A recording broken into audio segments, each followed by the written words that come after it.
A'udzubillahi minasyaitonirrajim. Bismillahirrahmanirrahim. Assalamualaikum warahmatullahi taala wabarakatuh. Kepada pensyarah kita yang dihormati iaitu Ustazah Siti Rafidah dan juga kepada rakan-rakan seperjuangan sekalian.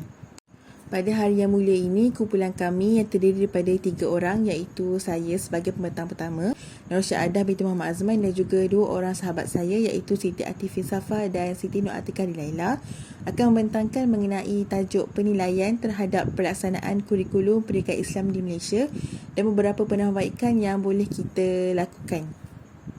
Sekarang sebagai pembentang pertama, saya akan membentangkan mengenai tajuk kurikulum dan juga kurikulum pendidikan Islam. Sebagai permulaan, saya akan membentangkan apakah definisi kurikulum itu sendiri. Okey, bagi pandangan Einstein dan Hankins tahun 1993 dan juga 1998 mengatakan bahawa kurikulum adalah suatu pelan ataupun rancangan untuk tindakan dan juga dokumen bertulis yang mengandungi strategi untuk mencapai matlamat yang dihajati. Manakala bagi pihak Kementerian Pelajaran Malaysia pula mendefinisikan kurikulum sebagai sebuah rancangan pendidikan yang dikenalikan oleh sesebuah sekolah ataupun institusi pendidikan untuk mencapai matlamat pendidikan. Jadi secara ringkasnya, kurikulum ini dapat diertikan sebagai sebuah pelan rancangan yang biasanya digunakan oleh pihak sekolah maupun para pendidik sebagai satu panduan untuk mereka dan juga isi kandungan sesuatu mata pelajaran yang ingin mereka ajarkan di institusi pendidikan, baik di peringkat sekolah rendah, sekolah menengah maupun universiti. Jadi kita pergi kepada 7 konsep kurikulum, iaitu yang pertama adalah mata pelajaran, yang kedua adalah isi kandungan pelajaran, yang ketiga adalah turutan kursus ataupun pengajian, yang keempat pengalaman yang dialami oleh pelajar di sekolah, yang kelima pengalaman individu kesan daripada bersekolah, yang keenam membentuk proses pengajaran menjadi sistematik, dan konsep yang terakhir pula adalah menjadi panduan pendidik untuk mengajar. Jadi secara keseluruhannya kita dapat mendapati bahawa kurikulum ini sendiri sememangnya sangatlah penting kepada para pendidik ataupun kita boleh kata guru lah untuk mengajar para pelajarnya. Kerana apa? Di dalamnya terkandung pelbagai perkara yang menjadi panduan kepada mereka. Contohnya seperti subjek-subjek, isi kandungan, turutan apa yang mereka perlu ajar kepada pelajar. Jadi apabila kurikulum tu terkandung semua perkara yang dijadikan panduan oleh guru ni, jadi pengajaran seseorang pendidik itu akan menjadi lebih sistematik. Okey, sekarang kita pergi pula kepada objektif kurikulum. Okey, objektif pertama adalah sebagai garis panduan ilmu yang hendak disampaikan, dan kurikulum ini juga dipercayai boleh membina modal insan abad yang ke-21. Kurikulum juga dapat melahirkan insan yang seimbang daripada segi jeris iaitu jasmani, emosi, rohani, intelek dan juga sosial, serta dapat melahirkan juga pelajar-pelajar yang berfikir secara kritis dan kreatif atau dalam kata lainnya di luar kotak. Kurikulum ini juga bertujuan sebagai tonggak hubungan kemasyarakatan. Hal ini kerana kebanyakan kurikulum ini walaupun berbeza sekolah antara SK ataupun SJKC dan juga SJKT, tetapi sukatan pelajaran yang digunakan adalah sama tanpa mengambil kira diskriminasi antara kaum, bangsa, agama ataupun warna kulit. Dan yang paling utama sekali, kurikulum ini semestinya perlu relevan dan juga mengikut kehendak semasa. Sekarang kita tengok kepada jenis-jenis kurikulum. Okay, jenis-jenis kurikulum terbahagi kepada 2, iaitu yang pertama adalah kurikulum reka bentuk dan yang kedua pula adalah kurikulum modul. Kita pergi kepada jenis yang pertama iaitu kurikulum reka bentuk. Yang jenis pertama ni terbahagi pula kepada 2 bahagian iaitu reka bentuk kurikulum standard dan juga reka bentuk kurikulum modular. Manakala jenis yang kedua pula juga terbahagi kepada 2 iaitu kepada modul asas dan juga modul berterusan. Sekarang kita pergi kepada jenis kurikulum yang pertama iaitu kurikulum reka bentuk. Seperti yang saya katakan di slide sebelumnya tadi, kurikulum reka bentuk ini terbahagi kepada 2 iaitu reka bentuk kurikulum standard dan juga reka bentuk kurikulum modular. Okey, definisi bagi reka bentuk kurikulum standard ini adalah kurikulum yang berasaskan standard pembelajaran yang perlu dicapai oleh murid. Manakala definisi bagi reka bentuk kurikulum modular daripada sudut pandang Kementerian Pelajaran Malaysia tahun 2009 pula adalah kandungan yang telah siap disusun dan disampaikan dalam bentuk modul. Sekarang kita lihat kepada jenis kurikulum yang kedua iaitu kurikulum modul.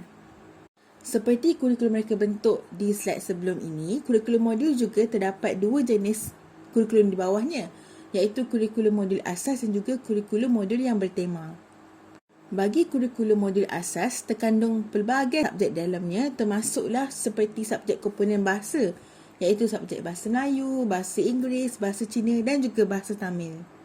Manakala subjek-subjek yang terkandung dalam kurikulum modul asas yang bukan terdiri pada komponen bahasa pula adalah seperti subjek pendidikan agama Islam, pendidikan moral, pendidikan jasmani dan kesihatan serta subjek matematik. Sekarang kita pergi kepada kurikulum modul yang bertema pula. Kurikulum modul yang bertema ini adalah sebuah modul yang bersepadu yang mempunyai unsur-unsur dalam ke-6 tunjang pendidikan, termasuklah seperti unsur kreatif, kritis dan juga inovatif. Mengikut sudut pandang Kementerian Pelajaran Malaysia tahun 2009, kurikulum modul yang bertema ini adalah kebiasaannya dibina dengan menggunakan isu kehidupan seharian kanak-kanak. Contohnya seperti kehidupan sehariannya di sekolah, kehidupan sehariannya di rumah, sosiologi pendidikannya, keadaan pembelajarannya dan sebagainya. Sekarang kita pergi pula kepada kurikulum pendidikan Islam.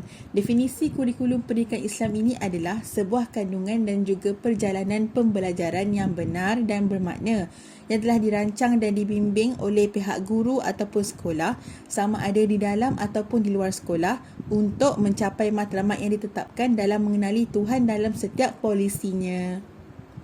Jadi melalui definisi ini kita dapat lihat bahawa kurikulum biasa dengan kurikulum pendidikan Islam ini tidak banyak jauh beza, tetapi kurikulum pendidikan Islam ini lebih berfokuskan kepada mengenali Tuhan dan juga mentauhidkan Allah serta berteraskan Al-Quran dan juga As-Sunnah. Seterusnya kita lihat kepada pandangan tokoh-tokoh Islam mengenai apakah kurikulum itu. Menurut Al-Syaibani tahun 1991 mengatakan bahawa kurikulum merupakan jalan yang terang yang dilalui oleh para pendidik dengan orang yang dididik, yakni pelajar, bagi mengembangkan pengetahuan, keterampilan dan juga sikap-sikap mereka. Manakala melalui pandangan Said Qutbi tahun 2000, kurikulum ini adalah sebuah peraturan dan juga cara hidup yang beragama yang telah ditetapkan oleh Allah kepada setiap umat. Okay, sekarang kita pergi pula kepada 3 tujuan kurikulum pendidikan Islam ini diwujudkan. Yang pertama adalah untuk membina semua potensi diri pelajar dengan mengaitkan keseluruhan kehidupannya dengan kewujudan dan keesaan Tuhan.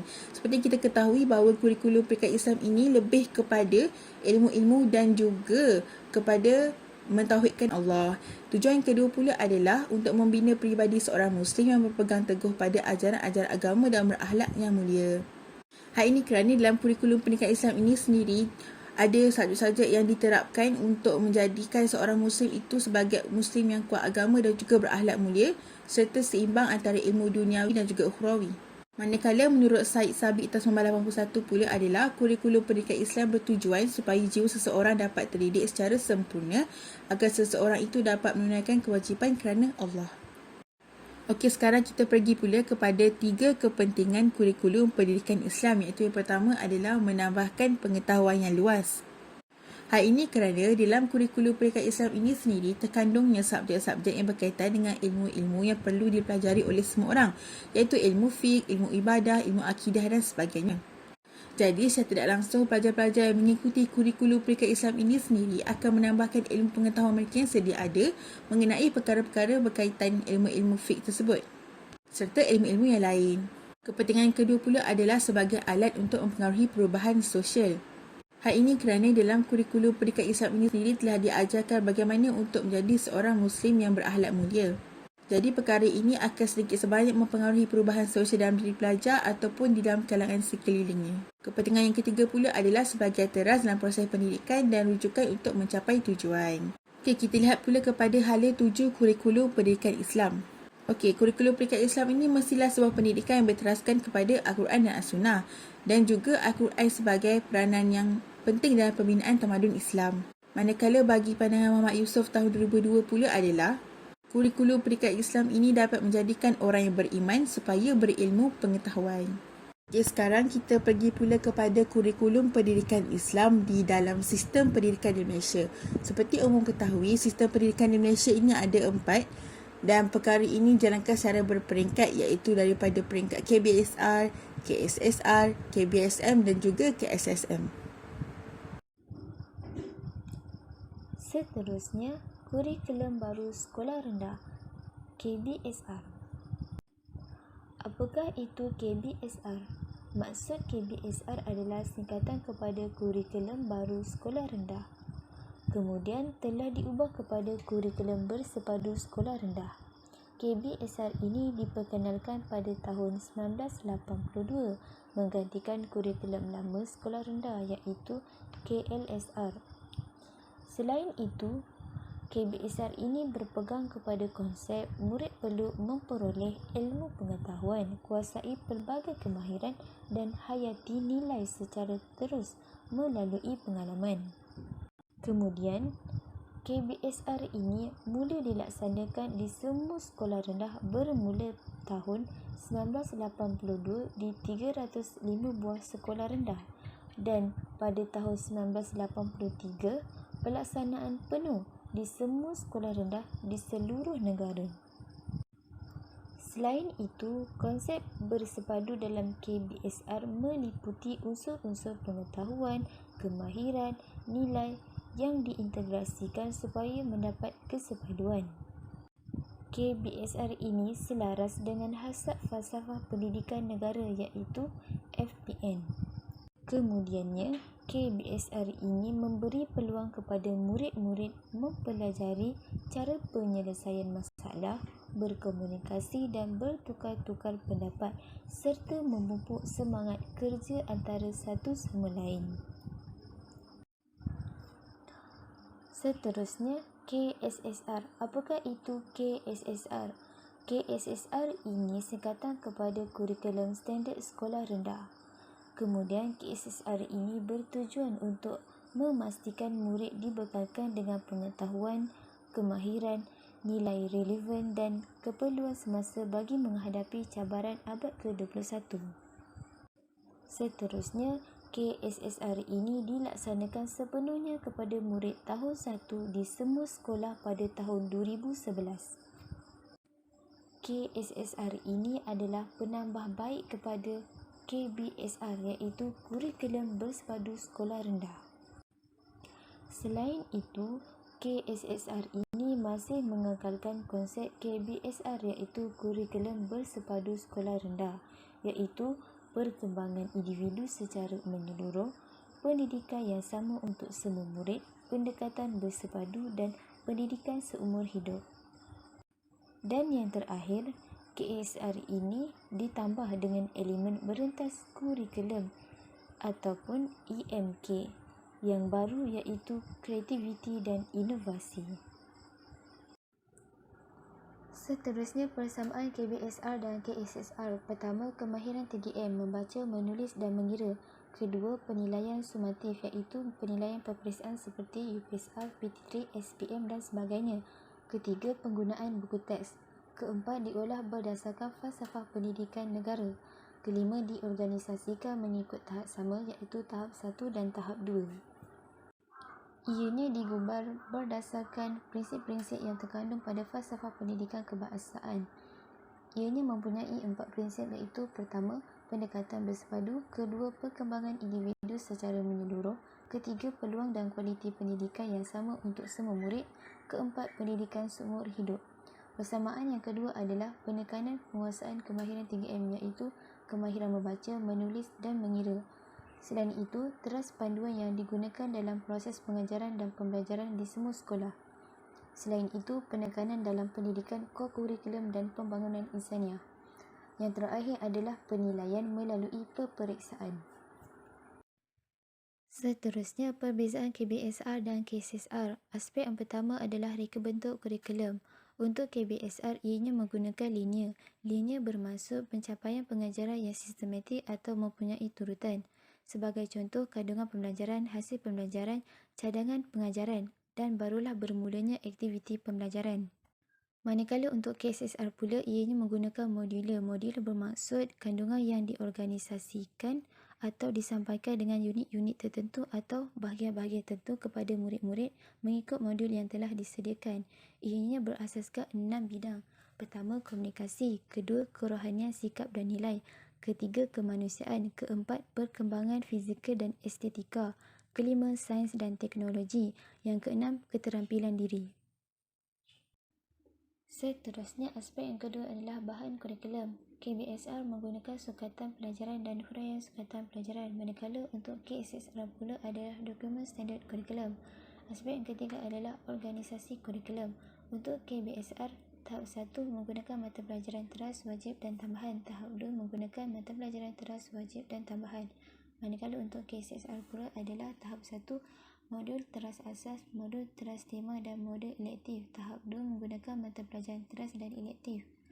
Aspek yang keempat adalah fokus. Fokus KBSR adalah menggunakan 3M, membaca, menulis dan mengira. Untuk KSSR pula adalah 4M, iaitu membaca, menulis dan mengira dan menakul. Seterusnya, untuk aspek yang terakhir adalah elemen. Elemen KBSR menggunakan elemen kemahiran berfikir secara kritis dan kreatif. Untuk KSSR pula, ianya menggunakan kreativiti, inovasi, keusahawanan dan teknologi maklumat dan komunikasi.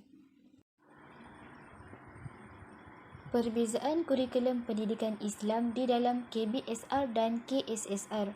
Perbezaan melalui aspek yang pertama adalah matlamat. Untuk KBSR adalah menghasilkan Muslim yang berilmu, beriman, berketerampilan, beramal soleh, beradab dan berakhlak mulia, berdasarkan Al-Quran dan As-Sunnah sebagai hamba dan khalifah Allah yang bertakwa dan menyumbang kepada tamadun bangsa dan negara. Manakala untuk KSSR pula, untuk menghasilkan insan yang berilmu, beriman, beramal soleh dan berakhlak mulia dengan menjadikan Al-Quran dan As-Sunnah sebagai panduan dalam kehidupan seharian supaya menjadi hamba yang berjaya di dunia dan di akhirat. Seterusnya, sukatan atau kandungan. Untuk KBSR Pendidikan Islam, ianya tidak menumpukan kepada hafalan dan hafazan semata-mata, tetapi murid juga diminta untuk memahami dan menghayati ertinya. Kandungan yang terkandung dalam KBSR Pendidikan Islam yang pertama adalah ulum syariah, akhlak Islamiah dan jawi. Manakala untuk KSSR Pendidikan Islam, kandungan yang terkandung adalah pertama, modul Al-Quran, modul hadis, modul akidah, modul ibadah, modul sirah, modul adab dan modul jawi. Seterusnya, tujuan KBSR Pendidikan Islam adalah pengajian bertujuan untuk ilmu dan fakta serta mengamalkannya selain untuk peperiksaan, manakala untuk KSSR pula bertujuan supaya pelajar dapat mengamalkannya dalam kehidupan seharian selain untuk peperiksaan. Sambungan seterusnya, perbezaan kurikulum pendidikan Islam di dalam KBSR dan KSSR. Untuk penilaian, KBSR adalah ianya berpusatkan kepada guru dan bergantung kepada amali di dalam kelas dan peperiksaan. Peperiksaan yang dijalankan adalah UPSR, PT3, SPM dan sebagainya. Seterusnya, untuk KSSR pula, ianya berpusatkan kepada pelajar dan bergantung kepada penilaian di dalam kelas seperti amali, kelakuan dan kerja serta penilaian melalui peperiksaan. Seterusnya, untuk agihan masa, KBSR adalah 240 minit untuk seminggu. Seterusnya, untuk KSSR pula adalah sekolah kebangsaan iaitu SK 180 minit untuk seminggu. Seterusnya, sekolah jenis kebangsaan iaitu SJK adalah 120 minit untuk seminggu. Seterusnya, kurikulum bersepadu sekolah menengah KBSM. KBSM merupakan kesinambungan daripada kurikulum bersepadu sekolah rendah KBSR yang menumpukan kepada subjek tilawah Al-Quran dan subjek ulum syariah. KBSM telah dijalankan di sekolah-sekolah sejak tahun 1989 secara berperingkat bermula dari peringkat menengah rendah dan kemudian kepada peringkat menengah tinggi.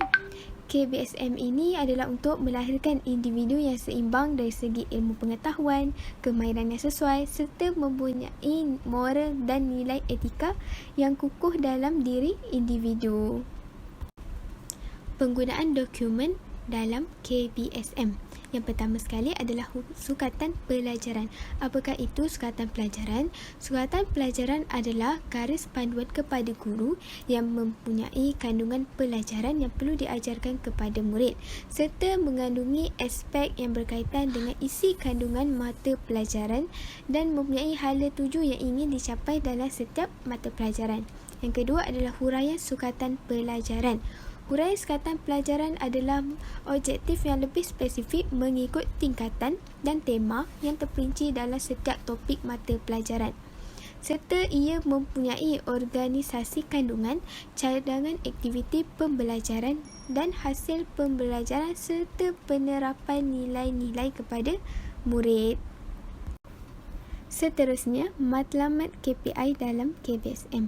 Yang pertama sekali adalah untuk melahirkan pelajar Muslim yang berilmu, beriman, berketerampilan, beramal soleh, berakhlak dan yang seiring dengan berdasarkan Al-Quran dan As-Sunnah. Yang kedua adalah untuk menjadikan seorang khalifah yang bertakwa dan mampu membawa sumbangan kepada diri, negara serta masyarakat.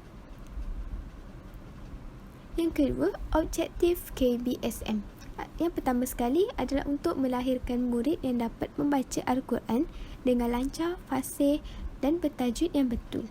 Yang kedua, murid mampu menghafaz beberapa surah pilihan dan mampu untuk mengamalkannya dalam bacaan solat mereka. Yang ketiga, murid dapat memahami beberapa maksud ayat Al-Quran dan mampu untuk menghayati maksud di sebalik ayat tersebut untuk dijadikan sebagai pengajaran, peringatan kepada diri mereka. Yang keempat, mempunyai keimanan yang utuh dan beriman dan beramal kepada konsep tauhid. Yang kelima, memperbanyakkan amalan-amalan ibadah fardu ain serta fardu kifayah. Yang keenam, mengetahui sirah-sirah nabawiyah, khulafa ar-rasyidin serta tokoh-tokoh Islam yang banyak memberi sumbangan kepada perkembangan Islam. Yang ketujuh, melahirkan murid yang berakhlak mulia dan beramal dengan nilai-nilai murni dalam kehidupan. Dan yang terakhir adalah untuk melahirkan murid yang mampu membaca dan menulis jawi dalam pembelajaran serta kehidupan agar warisan penulisan jawi tidak hilang di dunia. Itulah adalah antara 8 objektif KPI dalam KBSM. Kandungan KPI dalam KBSM ada 3. Pertama, bidang tilawah Al-Quran dan Hadis. Yang kedua, bidang ulum syariah. Dan yang ketiga, bidang adab berteraskan akhlak Islamiah. Dalam bidang pertama iaitu pembelajaran tilawah Al-Quran dan Hadis menumpukan kepada perkara seperti membaca ayat Al-Quran dengan betul. Yang kedua, menghafal ayat Al-Quran yang terpilih mengikut hukum hakam tajwid yang betul dan fasih. Yang ketiga, memahami pengertian dan hikmah ayat-ayat tertentu dan hadis-hadis pilihan. Yang keempat, memahami serta menghayati pengajaran ayat Al-Quran dan hadis sebagai sumber hukum. Dalam bidang pembelajaran ulum syariah pula, ia menumpukan kepada perkara seperti pemantapan akidah, menerusi peneguhan iman, pemupukan sikap, tanggungjawab pelajar sebagai manusia yang sedar dan insaf akan kedudukan mereka terhadap Allah SWT, diri sendiri, alam sekitar, masyarakat dan negara. Yang kedua, penghayatan ibadah menerusi pengetahuan dan pemahaman tentang peraturan dan disiplin ibadah yang telah ditentukan oleh Allah SWT. Yang ketiga, memahami peranan fardu ain dan fardu kifayah sebagai ibadah yang diperlukan untuk pembangunan diri dan negara ke arah kesejahteraan hidup di dunia dan akhirat. Yang keempat, meneladani sirah Rasulullah SAW dan tamadun Islam, iaitu dengan mengetahui serta mencontohi dan membangunkan kembali keagungan tamadun Islam. Dalam bidang pembelajaran adab berteraskan akhlak Islamiah pula, ia adab yang telah diperolehi dan diamalkan di peringkat sekolah rendah dan akan dipertingkatkan lagi di sekolah menengah. Adab ini berdasarkan cara hidup Muslim dalam hubungannya dengan Allah SWT, diri sendiri, keluarga, alam sekitar, masyarakat dan negara. Baiklah, kandungan kurikulum ini telah digubal untuk memenuhi keperluan setiap Muslim dari segi fardu kifayah bagi mencapai kebahagiaan di dunia serta akhirat yang bersesuaian dengan peringkat dan keupayaan pelajar sekolah menengah. Kurikulum Standard Sekolah Menengah KSSM. KSSM ini telah dilaksanakan secara berperingkat bermula daripada tingkatan 1 pada tahun 2017. Pendidikan Islam yang merupakan salah satu subjek teras dalam kurikulum standard sekolah menengah yang telah digubalkan untuk membentuk peribadi Muslim dalam diri setiap pelajar yang beragama Islam. KSSM ini merupakan kurikulum baru yang menggantikan KPSM. Seterusnya, matlamat KSSM. Matlamat KSSM adalah untuk membina dan membentuk murid menjadi hamba dan seorang khalifah yang beriman, berilmu, bertakwa, berakhlak dan bersasiah mulia selaras yang telah disebutkan di dalam Al-Quran dan hadis, serta demi melahirkan manusia yang mampu membawa kemajuan dalam ketamadunan bangsa dan negara. Penggunaan dokumen standard kurikulum dan pentaksiran DSKP dalam KSSM. DSKP merupakan sebuah dokumen yang menggabungkan kurikulum dengan pentaksiran serta merangkumi standard kandungan, standard pembelajaran, standard prestasi dan cadangan aktiviti pengajaran dan pembelajaran. Baiklah, apa itu standard kandungan? Standard kandungan ialah pernyataan spesifik tentang perkara yang sepatutnya diambil tahu oleh setiap pelajar. Yang kedua pula, standard pembelajaran merupakan penetapan kriteria pembelajaran dan pencapaian yang boleh diukur bagi setiap standard. Yang ketiga, standard prestasi ialah merupakan set kriteria yang menunjukkan tahap penguasaan murid-murid dalam sesuatu bidang. Cadangan aktiviti pengajaran dan pembelajaran pula ialah beberapa cadangan aktiviti bagi pengajaran dan pembelajaran PNP sebagai panduan kepada guru dalam melaksanakan PNP yang berkesan kepada murid. Objektif KPI dalam KSSM. Pertama, melahirkan murid yang berilmu, beramal dan mampu menghayati Al-Quran, hadis, akidah, fiqh, sirah serta tamadun Islam dan akhlak Islamiah. Kedua, membina murid yang mampu membawa kemajuan kepada diri serta masyarakat berlandaskan dengan Al-Quran dan As-Sunnah. Yang ketiga, mengaplikasikan penyeimbangan di antara ilmu fardu ain dan fardu kifayah dalam melaksanakan tuntutan Allah Subhanahu Wa Taala. Seterusnya, pentaksiran dalam konteks pelaksanaan kurikulum pendidikan Islam bertujuan untuk mengesan perkembangan pembelajaran murid di sekolah. Pentaksiran dilakukan secara berterusan bagi mencapai kemajuan, perkembangan, penguasaan dan pencapaian murid dalam pelbagai aspek yang berdasarkan standard kandungan dan pembelajaran yang telah ditetapkan. Waktu untuk melaksanakan pentaksiran boleh sahaja dilakukan semasa atau di akhir PMP dan pelajar perlu menguasai standard kandungan dan pembelajaran di dalam setiap mata pelajaran yang ada. Pentaksiran ini dijalankan bagi mengesan kelemahan murid dan kelemahan tersebut perlu diatasi melalui aktiviti pemulihan dan penguasaan murid dalam pembelajaran tersebut perlu dipertingkatkan lagi. Seterusnya, kemahiran berfikir aras tinggi KBAT merupakan keupayaan pelajar untuk mengaplikasikan pengetahuan, kemahiran dan nilai dalam membuat refleksi bagi menyelesaikan masalah, membuat keputusan dan berupaya mencipta sesuatu yang baru. KBAT ini melibatkan pelbagai kemahiran seperti kemahiran mengaplikasi, menganalisis, menilai dan mencipta. Kemahiran KBAT ini perlu diaplikasikan kepada pelajar agar kita dapat meningkatkan kemahiran berfikir dalam kalangan mereka bermula dari aras rendah sehingga ke aras yang lebih tinggi. Objektif mata pelajaran pendidikan Islam. pertama adalah supaya pelajar dapat menjadikan bacaan Al-Quran sebagai rutin harian mereka. Seterusnya adalah untuk menggalakkan pelajar menghafal beberapa surah pilihan daripada Al-Quran dengan tajwid yang betul.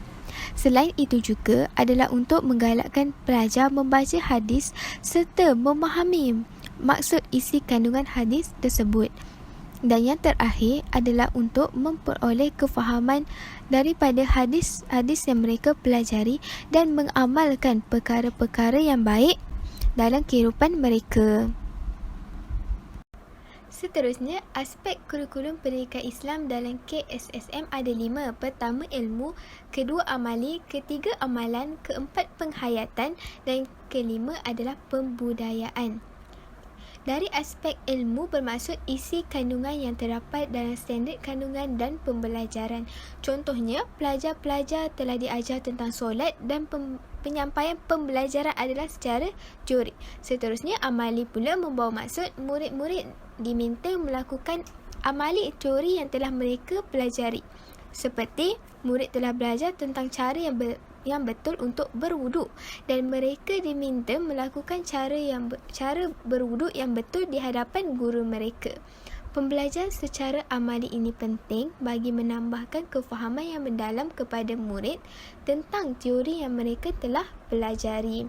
Jika terdapat kesalahan semasa mereka melakukan amali tersebut, guru secara langsung boleh menegur dan membetulkan kesilapan mereka. Seterusnya, amalan membawa maksud mengamalkan ilmu yang telah dipelajari dalam kehidupan seharian serta mempraktikkan teori yang telah dipelajari. Apabila murid-murid sudah mempelajari tentang teori dan amali, mereka perlu dibimbing agar dapat mengamalkan apa yang mereka telah pelajari. Contoh, apabila murid telah belajar tentang solat, guru hendaklah sentiasa mengingatkan murid agar mendirikan solat dan memantau solat harian mereka supaya dapat mereka jadikan solat itu sebagai rutin harian mereka. Dalam pada itu, penghayatan juga penting sebagai kesan dan pengajaran hasil daripada amalan yang telah mereka lakukan. Sebagai contoh, matlamat guru supaya murid menjaga solat agar dapat menjauhkan diri mereka dari melakukan perkara yang mungkar. Dan akhir sekali, dari aspek pembudayaan iaitu menjadikan amalan-amalan baik yang dilakukan persendirian dapat turut dilakukan beramai-ramai seperti solat yang didirikan secara berjemaah di sekolah-sekolah. Seterusnya, organisasi kandungan kurikulum pendidikan Islam terbahagi kepada 6 bidang pembelajaran iaitu bidang Al-Quran, hadis, akidah, fiqh, sirah dan tamadun Islam serta bidang akhlak Islamiah. Seterusnya, perbezaan KBSM dan KSSM. Kita lihat dari segi bentuk kurikulum. Pertama, KBSM terdapat 3 tunjang utama iaitu komunikasi, manusia dan alam dan yang ketiga perkembangan diri individu. Dari sudut KSSM pula, ada 6 tunjang utama. Pertama, komunikasi. Kedua, kerohanian, sikap dan nilai. Ketiga, kemanusiaan. Keempat, keterampilan diri. Kelima, perkembangan fizikal dan estetika. Dan yang terakhir adalah sains dan teknologi. Dari sini, kita dapat lihat bentuk kurikulum KSSM adalah lebih menyeluruh daripada pelbagai aspek berbanding daripada KBSM. Elemen dalam kurikulum yang digunakan KBSM dan KSSM adalah sama, iaitu menggunakan elemen bahasa, sains dan teknologi, teknologi maklumat dan komunikasi, kelestarian alam, nilai murni dan patriotisme. Namun, di dalam KSSM terdapat sedikit penambahan, iaitu kreativiti dan inovasi, keusahawanan dan kelestarian global. Seterusnya, organisasi mata pelajaran KBSM dan KSSM adalah sama, iaitu mempunyai mata pelajaran teras, mata pelajaran wajib dan mata pelajaran tambahan. Fokus KBSM dan KSSM juga sama, iaitu berasaskan inquiry, pembelajaran konseptual, pembelajaran kolaboratif dan pembelajaran berasaskan projek. Namun, Di dalam KSSM terdapat sedikit penambahan seperti pembelajaran penyelesaian masalah, pendekatan konstruktivisme, pendekatan sains teknologi, kejuruteraan dan matematik. Dan akhir sekali, dokumen kurikulum yang digunakan KBSM dan KSSM juga berlainan, iaitu KBSM menggunakan sukatan pelajaran dan huraian sukatan pelajaran, manakala KSSM menggunakan dokumen standard kurikulum. Seterusnya, melalui penilaian terhadap kurikulum pendidikan Islam, apa yang dapat dilihat yang pertama adalah sesetengah pelajar yang mengikuti kurikulum pendidikan Islam daripada sudut KSSR dan KSSM ini tidak begitu mengamalkan apa yang diajar dan diterapkan. Mereka tidak sama sekali mengaplikasikan pembelajarannya ketika di luar sesi persekolahan.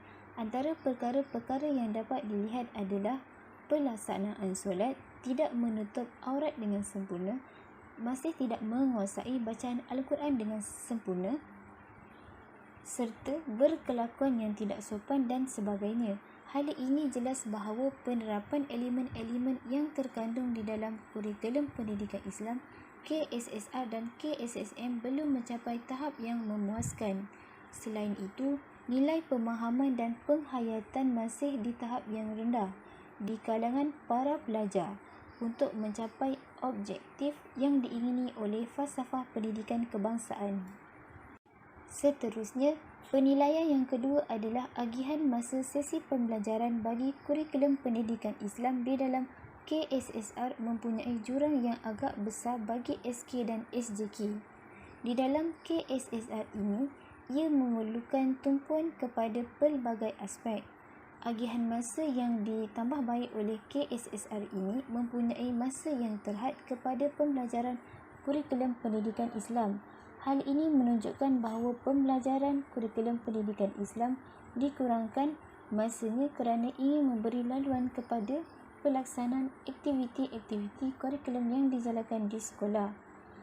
Selain itu, akan berlakunya ketidaksamaan melalui pengagihan masa yang diperuntukkan oleh kurikulum pendidikan Islam. Malah, jurang di antara kurikulum pendidikan Islam dengan SK dan SJK dalam agihan masa adalah SK 180 minit seminggu, SJK 120 minit seminggu. Seterusnya, penilaian yang ketiga adalah penggunaan tulisan Jawi diambil remeh serta kurang diperkasakan. Kurikulum pendidikan Islam perlu mengambil berat terhadap penggunaan tulisan Jawi di kalangan para pelajar. Tulisan Jawi merupakan tulisan orang-orang Melayu, maka seharusnya penggunaan tulisan Jawi ini perlu diperkasakan kepada para pelajar dan pelajar perlulah mahir membaca dan menulis tulisan Jawi. Okay, sekarang kita pergi pula kepada 3 penambahbaikan terhadap kurikulum pendidikan Islam.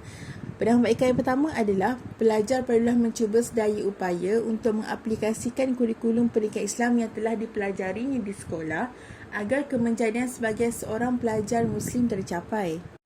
Okay, penambahbaikan yang pertama ini sangatlah penting kerana jika kita boleh perhatikan sesetengah pelajar ketika waktu sekolah mereka betul-betul mengaplikasikan kurikulum pendidikan Islam yang mereka telah pelajari. Contohnya kena solat berjemaah, kena melaksanakan solat zuhur sebelum balik daripada sekolah, lepas tu kena memakai tudung, menutup aurat dengan sempurna dan sebagainya. Tetapi perkara itu sekadar belajar dan dipraktikkan di sekolah sahaja, kerana arahan daripada guru, arahan daripada pengetua dan memang peraturan sekolah tersebut. Jadi mereka ini, setengah mereka ni ambil lewa dengan penerapan kurikulum pendidikan Islam dan dirinya sendiri ketika di sekolah. Jadi nak tak nak diri sendiri iaitu pelajar perlu mencuba sedaya upaya untuk menerapkan KPI itu dalam diri sendiri agar kemenjadian sebagai seorang pelajar Muslim itu tercapai. Seterusnya, penambahbaikan yang kedua pula adalah waktu mengajar bagi KSSR untuk SK dan SJK perlu diserangkan. Hal ini kerana waktu agihan masa untuk mengajar bagi KSSR untuk SK dan SJK adalah mempunyai jurang perbezaan yang agak tinggi, iaitu SK sebanyak 180 minit manakala SJK sebanyak 120 minit. Pada pandangan kami, kenapa perkara ini perlu dibezakan? Adakah kerana jurang perbezaan daripada segi kaum ataupun agama? Lebih elok pada pandangan kami, perkara agihan masa bagi KSSR ini sepatutnya diseragamkanlah supaya tidak ada diskriminasi. Penambahbaikan yang ketiga pula adalah pihak sekolah dan juga pendidik perlulah merangkakan satu surat kerja untuk memastikan para pelajarnya mengaplikasikan dan memahirkan penggunaan tulisan Jawi. Pada masa sekarang, zaman yang makin moden ni, penggunaan tulisan Jawi adalah semakin rendah. Maksudnya tak ramai yang gunakan tulisan Jawi dalam sistem pelajaran dia, ataupun ada yang tahu untuk tulis tulisan Jawi tapi tidak berapa mahir. Jadinya kalau dalam kurikulum pendidikan Islam kan ada subjek Jawi, subjek pendidikan agama Islam yang semuanya berkisarkan tulisan Jawi. Jadinya pihak sekolah dan pendidik ni perlulah dirangka satu program untuk bagi pelajar-pelajarnya itu mahir tulisan Jawi. Bukan hanya sekadar belajar menulis untuk lulus subjek semata-mata, tetapi ke arah menjadi seorang pelajar Muslim yang mahir menggunakan tulisan Jawi itu sendiri. Okey, itu sahaja daripada kami. Sekian, terima kasih kerana fokus dalam mendengar pembentangan kumpulan kami ini. Sekiranya terdapat apa-apa soalan ataupun penambahbaikan, boleh kemukakan selepas daripada pembentangan ini berakhir ataupun di grup WhatsApp. Assalamualaikum warahmatullahi taala wabarakatuh.